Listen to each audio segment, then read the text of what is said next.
তুমি জমি বেচতেছো, এটা শুনলে তো সবাই হাসাহাসি করবে।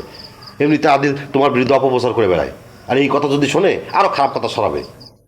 আদিল কিছু করে নাই, যা করার করতেছে ওই মায়াবতী সরকার। তুমি তো শুধু মায়াবতী সরকারের ভয় পাও, না হইলে এতদিনে সাবার করে ফেলাইতাম। মিলন হবে কতদিনে আমার মনের সরকার, একটা তাজা খবর আছে তো। শোনো, আরে শোনো সরকার, আদিল আর উর্মিলা এদের দুইজনের মিলামেশা খুব বেড়ে গেছে। এই মেলামেশা মানে কথাটার মানে তুই বুঝস? না বোঝার কি আছে, সারাদিন দুজনে একসাথে থাকে। হ্যাঁ, মাঝখানে একটু কম ছিল, এখন আবার বেড়ে গেছে। তো ভালো ছিল ওই মায়াদির সাথে থাকাটা।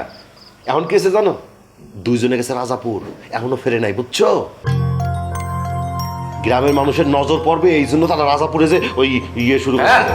হ্যাঁ সত্যি কথা তো, কদিন পর তো বাচ্চাটা ঢুকবে। আল্লাহ যেন অনেক ঘরটা ঠিক করছে কিনা। আচ্ছা ওদিকে একটু নজর রাখ। নজর তো রাখছি ছোটকা, নজর না রাখলে এই খবরটা কিভাবে জানলাম?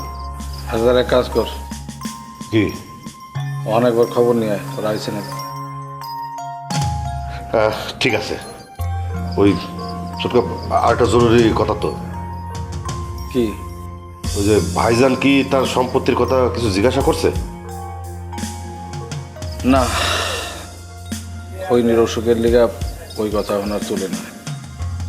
ভালো হয় কি ছোটকা, তার সম্পত্তি তারে দিয়ে দাও। সে শুধু আমারে দোষ দেয়, কয় যে আমার কারণে কিন্তু বাপের সম্পত্তি পাচ্ছে না। ছোটকা আমার কথা শোনো, তার সম্পত্তি তারে বুঝাই দাও, আর আমারটা বিক্রি করে খৈনি চিকিৎসা করো।